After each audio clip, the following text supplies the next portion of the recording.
की आजच्या स्पर्धात्मक युगामध्ये विद्यार्थी हा सुजाण संपन्न सर्वगुण संपन्न व्हावा आणि जागतिकतेला तोड नसावी। गो टू स्कूल ही संकल्पना म्हणजे फक्त मुलांनी शाळेत यायचं असं नव्हे तर गावांना शाळेत यायचं अशी ही संकल्पना आहे। आणि ही संकल्पना जिल्हा परिषद प्राथमिक शाळेत गोंदवले खुर्दमध्ये सुरू करण्यात आली।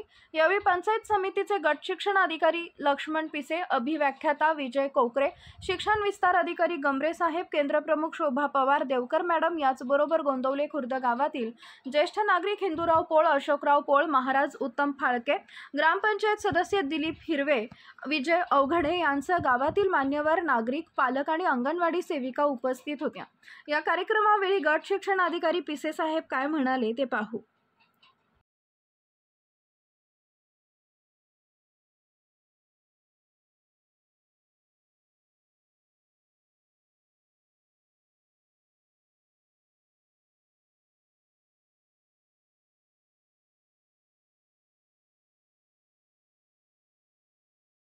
अगदी मॅडमने सांगितले विलेज गो टू स्कूल आहे आणि आपल्याला करायचंय, आपल्याला पैसे पाहिजे, देणगी पाहिजे। फक्त मॅडमवर विश्वास ठेवून तुम्ही लोकांनी ती देणगी दिली, पण त्यातून नेमकं काय करायचंय, नेमकं काय होणार आहे कुणालाच माहित नाही, कुणालाही माहित नाही। मॅडम तुम्हाला सुद्धा कन्सेप्ट क्लिअर झाली नाही, फक्त करतोय आपण, करायचंय, मुलांच्या भवितव्यासाठी करायचंय म्हणून आपण त्याच्यामध्ये उडी घेतली। पण उडी एवढी मोठी आणि अगदी त्याला काय म्हणतो सूर मारल्यानंतर जसं तळाशी काय एखादी किमती वस्तू असते ती आपण वर घेऊन येतो, अशा पद्धतीनं तुमच्या गावानं त्या खोल पाण्यामध्ये सूर मारलेला आहे आणि हा नक्की काहीतरी हाताला घेऊन येणार आहे वर। तो पहिल्यांदा मी तुम्हाला थोडीशी कन्सेप्ट सांगतो, मी तुमच्या लक्षात येईल काय ते। आपण विनाकारणच पैसे घालवतोय का हा एक प्रश्न आपल्याला पडला असेल, याच्यातून काय आपल्याला मिळणार आहे हे आपल्याला माहित असलं पाहिजे। तर कन्सेप्ट अशी आहे की इयत्ता 1ली ते 4थीच्या मुलांना इंग्रजी विषयाची तयारी अतिशय चांगल्या पद्धतीनं झाली तरच ते ज्यावेळेला माध्यमिक शाळांमध्ये विद्यार्थी जातात त्यावेळेला इतर शाळातून आलेल्या विद्यार्थ्यांच्या बरोबर ते मॅच होतात। म्हणजे त्यांच्या मनामध्ये कुठली भीती राहत नाही। का भीती राहत नाही तर मला इंग्रजी येतं आणि सगळ्यांच्या पेक्षा चांगलं मला इंग्रजी येतं, हा आत्मविश्वास ज्यावेळेला विद्यार्थी घेऊन माध्यमिक शाळेमध्ये जातो त्यावेळेला तर कधीच पाठीमागे वळून पाहत नाही। कोकरे साहेब ज्यावेळेला खरं उपक्रमशील म्हणतात, मला माहित नाही मी उपक्रमशील आहे किंवा नाही, ते फक्त या सर्वेक्षणामधून एक गोष्ट लक्षात आली आणि शाळा निरीक्षणातून एक गोष्ट माझ्या लक्षात आली की आमच्या जिल्हा परिषद शाळेतील मुलांचं मराठी, गणित, विज्ञान, समाजशास्त्र चांगलं आहे, परंतु इंग्रजीच्या बाबतीत मात्र आम्ही समाधानी नव्हतो।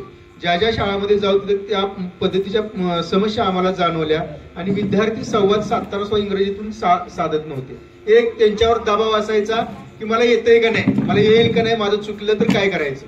मग एवढी गोष्ट फक्त मी पिकअप केली, उचलली आणि ऍट एनी कॉस्ट जिल्हा परिषद शाळेतला प्रत्येक विद्यार्थी इंग्रजीतून बोलला पाहिजे, त्यानं येणाऱ्या प्रत्येक व्यक्तीशी संवाद साधला पाहिजे।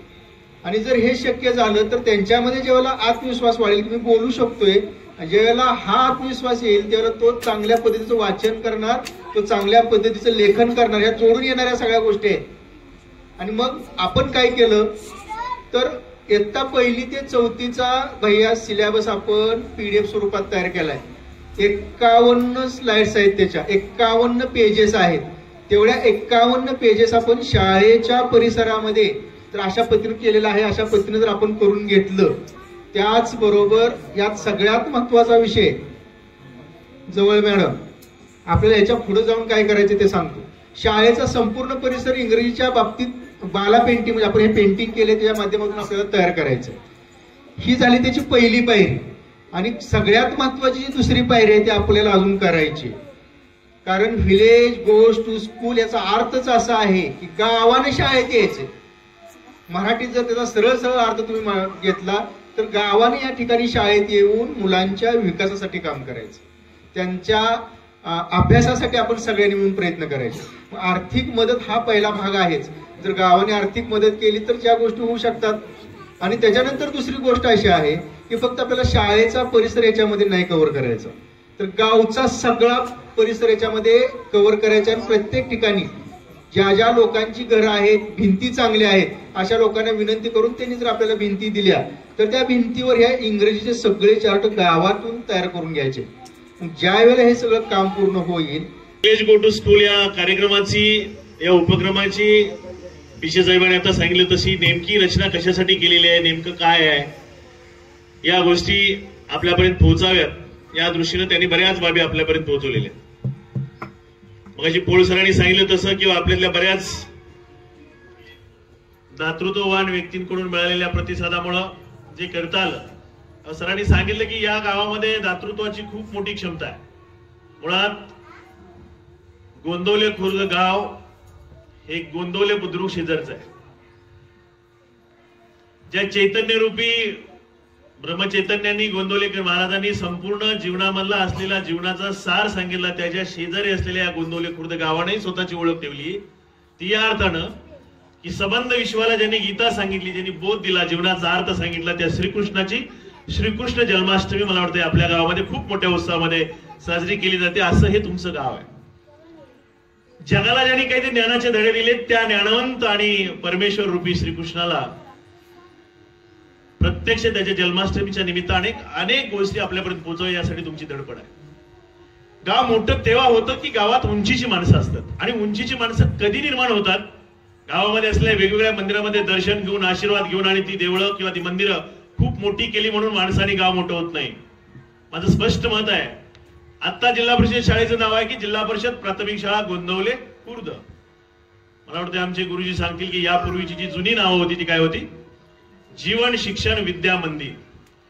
जीवनाचं शिक्षण देणाऱ्या विद्येचं मंदिर. गावामध्ये कितीही मंदिर असू द्या, गावाचं पावित्र्य, गावाची उंची, गावाचं सुख, गावाचं समाधान जर आपल्याला वाढवायचं असेल तर आज नावानं असलेली जिल्हा परिषद शाळा म्हणजेच कालची जीवन शिक्षण विद्या मंदिर ही खऱ्या अर्थानं गावाचं कौतुक आहे, गावाची समृद्धी आहे, गावाचं सौंदर्य आहे. आणि ह्या सगळ्या गोष्टी जर आपल्याला जपायच्या असतील तर प्रपंच तर सगळेच करतात. प्रत्येकाला अभिलाष आहे, प्रत्येकाला स्वार्थ आहे, प्रत्येकाला मोठं व्हायचंय. इतरांपेक्षा माझं वेगळं कसं होईल आणि माझं कौतुक कसं होईल यासाठी सगळे धडपडतात, अगदी माझ्यापासून. पण समाजासाठी वेळ देणारे खूप मोठे झाले. म्हणून संतांची चरित्र वाचल्यानंतर असं लक्षात येतं की जर समाजामध्ये आपल्याला मोठं व्हायचं असेल, समाजाला मोठं करायचं, म्हणजे नावाने म्हणत नाही मी, समाजाला मोठं करायचं असेल तर थोडी संतांची चरित्र पाहिली तर संतांनी एक केलं. सगळे संतांचे थोडक्यात चरित्र बघा की कुठल्याही संताला समाजानं ते असेपर्यंत सुखाने त्यांचं चरित्र आहे ते मान्य केलं नाही. त्यांच्या पश्चात मात्र ज्ञानदेवांना मी डोक्यावर घेतो, तुकारामांना मी डोक्यावर घेतो. समाज असाच आहे. आणि आता हे तर कलियुग आहे. आपल्याला जर काही बदलायचं असेल तर आपल्या समोर असलेली ही संपत्ती आहे आणि या संपत्तीला डायरेक्शन देणारे, मार्गदर्शन करणारे तुमच्या समोर आहे. आपलं काम एक आहे, गाव मोठं करायचंय, खूप आनंदी करायचंय. गाव मोठं करायचंय याचा अर्थ पैशाने मोठी लोक करायची नाही. 10 बंगल्यामध्ये, म्हणजे 10 उंच इमारतीमध्ये, मजली इमारतीमध्ये आलेशान 30 लाख 50 लाखाच्या गाडीमध्ये फिरणारे सुद्धा आनंदी नसतात. पण एखाद्या साध्या छोट्या घरामध्ये, छोट्या अगदी 4-2 खोल्या असतील, तिथं सुद्धा आनंदाने राहणारी माणसं आहेत. त्याचं कारण असं की जिथं अभिलाषे आहे, जिथं काहीतरी मिळवायची सातत्याने ही लागलेली आहे, तिथं सातत्याने मिळवलं जातं. आनंद नावाची गोष्ट थोडीशी बाजूला ठेवली जाते. आणि म्हणून खऱ्या अर्थानं जर सुखाची व्याख्या आपल्याला पाहिजे असेल तर परमेश्वरानं दिलेले हे जीवन आनंदाने व्यतीत करण्यासाठी आपल्या बरोबर, आपल्या समेत असणाऱ्या समाजामधल्या घटकांचा विचार करणं, ही संतांनी दिलेली विचारधारा आपण जर आपल्या विचारामध्ये आणली, कृतीमध्ये आणली तर खऱ्या अर्थाने होणार आहे. आणि मला वाटतंय आपल्या गोंदवले खुर्दच्या सर्वच ग्रामस्थांनी, सर्वच ज्यांनी दातृत्वाने ही गोष्ट केली, कदाचित मी असं म्हणेन काही जणांनी पैशानी मदत केली, काही जणांनी इथून पेंटिंग केलेलं त्याचं कौतुक केलं असेल, तेही मोठेपण आहे. काही जणांनी असं सांगितलं असेल की आता शाळेचा पट 25 आहे, 30 आहे, पुढच्या वेळेस तो 40 होईल, 50 होईल, 60 होईल. या दृष्टीने आम्ही प्रयत्न करू. मदतीचे वेगवेगळे हात असतात, पैसे द्यावेत अशी अपेक्षा नाही. ज्याला जे शक्य आहे, परमेश्वर ज्याला जी ताकद देणार आहे, जी इच्छा त्याची पूर्ण होण्याच्या दृष्टीनं मदत करावी अशी त्याच्या मनाची धारणा होणार आहे, त्यासाठी परमेश्वरानं दिलेलं काम करण्यासाठी पैशाची मदत करा, सेवेची मदत करा. पण साहेबांनी सांगितलं तशी एक गोष्ट खूप महत्वाची आहे. जिल्हा परिषदच्या शाळांच्या बाबतीमध्ये आपलं मत असं असतं की मराठी शाळेमध्ये शिकणाऱ्या विद्यार्थ्याला फारसं काही येत नाही. मी अनेक पद्धतीच्या शाळा बघितल्यानंतर तुमच्या समोर सांगतो की जिल्हा परिषद मधली शाळेतली जी मुले आहेत ती सगळ्या दृष्टीने पुढे असतात. गुणवत्तेच्या दृष्टीने पुढे असतात, म्हणजे ज्ञानात्मक पातळीवर पुढे असतात, व्यावहारिक पातळीवर पुढे असतात. फक्त या सगळ्या मुलांना पुढे घेऊन जाण्यासाठी यांनी जसं सांगितलं की आम्ही यांचे पालक आहोत, जन्मदाता माता पिता वेगळे आहेत, पालक आम्ही आहोत. त्या पालकाची भूमिका यांच्याबरोबर आपल्यालाही करण्याची संधी या वेगवेगळ्या उपक्रमाच्या निमित्ताने मिळत असते.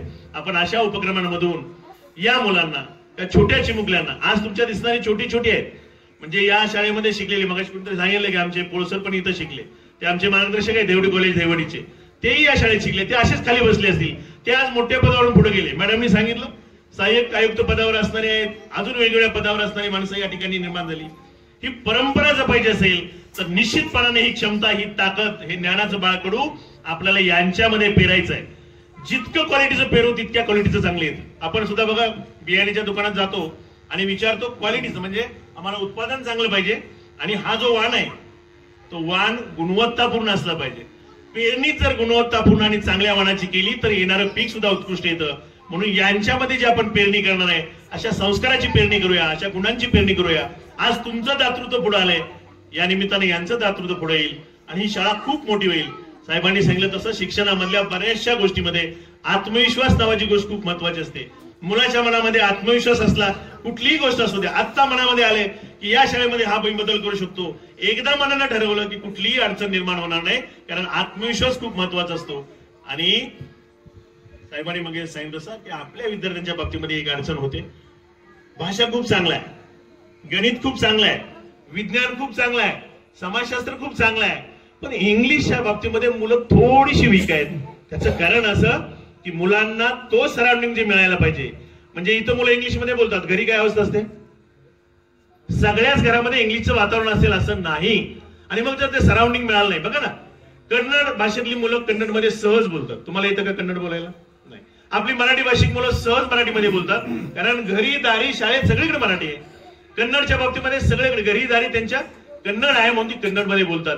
इंग्लिश न बोलण्याचं कारण असं आहे ते फक्त शाळेत होतंय, घरी ते वातावरण निर्माण व्हावं म्हणून आदरणीय साहेबांनी विलेज गोज टू स्कूल नावाचा उपक्रम सुरू केलेला आहे. तो निश्चितपणाने विद्यार्थ्याच्या मनामध्ये असलेली इंग्लिशची भीती आहे ती दूर करणार आहे, आत्मविश्वास निर्माण करणार आहे. आणि पुन्हा भविष्यामध्ये त्यांनी जसं सांगितलं कासारवाडी शाळेमध्ये इंग्लिशमध्ये बोलतात साहेब, म्हणजे खत्रे या जवळ मॅडम आहेत, काळे मॅडम आहेत, काळे सर आहेत. निश्चितपणानं पुढच्या वर्षी तुमचं येताना स्वागत ईच अँड एव्हरी स्टुडंट या शाळेतला इंग्लिश मध्येच करेल, एवढी शक्ती आणि एवढी ताकद. बोलणार ना? Very nice. अशा पद्धतीचे इंग्रजीवरचं कमांड या उपक्रमाच्या निमित्ताने निर्माण होईल. या शाळेची गुणवत्ता खूप मोठी होईल. आपण सगळ्यांनी दिलेली दातृत्वाची असेल, श्रमाची असेल, कौतुकाची असेल, प्रोत्साहनाची असेल, ही थाप सातत्यानं अशीच ठेवूया. आणि आपल्या म्हणतोय आपल्या सगळ्यांच्या या जिल्हा परिषद शाळा आपण मोठ्या करण्यासाठी आणि त्या शाळेतली गुणवत्ता उंचावण्यासाठी आपण सगळेजण प्रयत्न करूया. या उपक्रमाच्या निमित्तानं आपण सगळ्यांनी शाळा मोठी करण्यासाठी दिलेल्या योगदानाबद्दल पुन्हा एकदा शिक्षण विभागाच्या वतीनं मी गोंदवले खुर्च्या ग्रामस्थांना मनापासून धन्यवाद देतो. आणि यापुढे अशाच पद्धतीची उंची वाढवण्यासाठी आपण सगळेच मिळून, ग्रामस्थ असतील, पालक असतील, समाज असेल, विभाग असेल, या सगळ्यांच्या निमित्तानं या भारत मातेच्या सगळ्या सुपुत्रांना गरुड भरारी घेण्यासाठीचं बळ आपण सगळे देऊया, अशा पद्धतीची अपेक्षा व्यक्त करतो आणि या ठिकाणी थांबतो. धन्यवाद.